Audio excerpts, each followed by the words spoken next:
Hari ni aku nak pergi mancing. Niat Anson mata kaji Semar Kicing. Mari kita mancing. Lepas tu motor aku tersangkut dekat lumpur. Aku dah lepas dari sangkut dekat situ. Kasut aku pun turut sama terbenam dekat lumpur. Ini sangat tidak mantap. Lepas tu aku basuh kasut aku. Gitu-gitu je. Nah, sekarang sudah bersih. Ini sangat mantap. Wah, itu ada kapal terbang. Lembu-lembu tu tengah sarapan. Kat sini aku nak cuba mancing. Air yang tenang, jangan disangka tiada ikan. Ini sangat mantap. Aku set up mancing aku dulu. Cuaca hari ni sangat baik. Ini sangat mantap.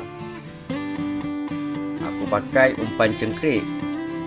Lepas dah letak umpan aku, terus pancing. Baru je letak, terus kena makan. Aku strike ikan yang pertama. Ikannya main pusing-pusing dekat situ. Ini sangat tidak mantap.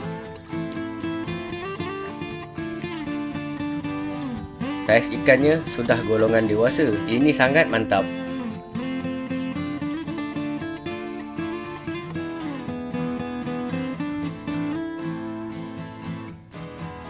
Lepas tu aku letak lagi umpan. Aku strike lagi. Ini ikan puyuh. Saiznya dah besar. Ini sangat mantap. Pancing aku dimakan, tapi sayang pancingku tersangkut dekat dahan pelepah.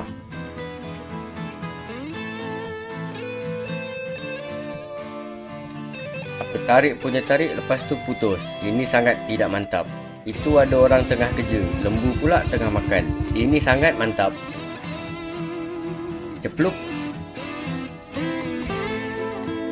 Baru letak umpanku, terus dimakan. Api pelampunya sangkut dekat dahan pelepah. Ini sangat tidak mantap. Aku tarik dan aku strike lagi.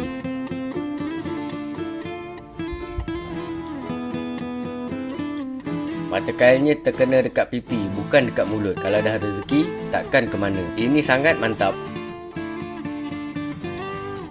Lepas tu aku cuba dekat spot lain dan aku strike lagi. Aku dapat ikan puyuh lagi. Ini sangat mantap.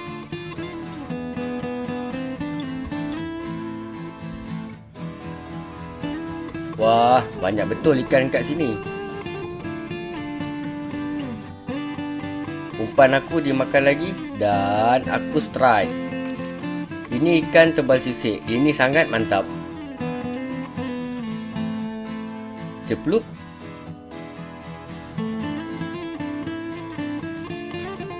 Umpan aku dimakan lagi. Ini sangat mantap.